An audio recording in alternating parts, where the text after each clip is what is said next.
profeta affligge gli stolti e dà luce al cuore dei giusti. A nessuno nega il suo pane, che profuma di luce e di sale.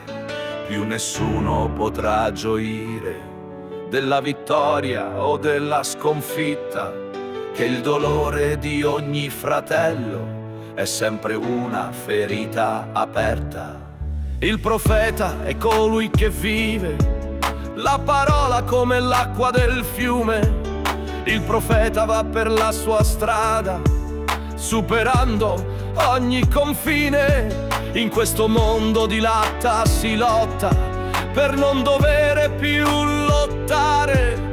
I profeti hanno urlato con tanto sangue, con tutto il cuore. Io nel vuoto di ogni silenzio, nel respiro di ogni tramonto, lungo valli e distese, al deserto tu dai voce. Di ogni traccia resta un segno, in questa terra e in questo mondo, ed ogni sguardo racconta storia, ogni parola una vita intera. Tu mi hai dato il paradiso, tu che sempre hai difeso, il tuo cuore scatenato, sempre libero hai vissuto.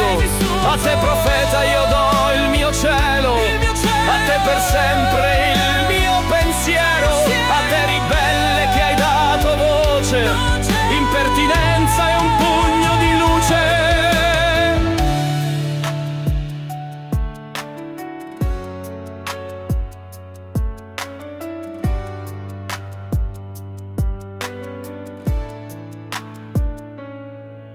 Il profeta vive nell'oggi, spolverando il domani.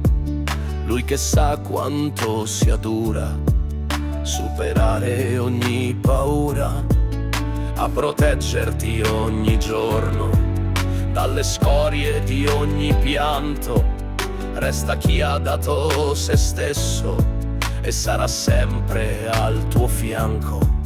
Dei politici non si cura, delle loro false promesse. Lui legge dentro ai cuori, vede tutto dentro e fuori. Il profeta costruisce futuro, ma non è per quello che sia più chiaro. Agli onesti lui dona la forza di restare integro e puro. Io nel vuoto di ogni silenzio, nel respiro di ogni tramonto, lungo valli e distese, al deserto tu dai voce. Di ogni traccia resta un segno, in questa terra, in questo mondo, ed ogni sguardo racconta storia, ogni parola una vita intera. Tu mi hai dato il paradiso, tu che sempre hai difeso, il tuo cuore scatenato, sempre libero hai vissuto. A te profeta io do il mio cielo, a te per sempre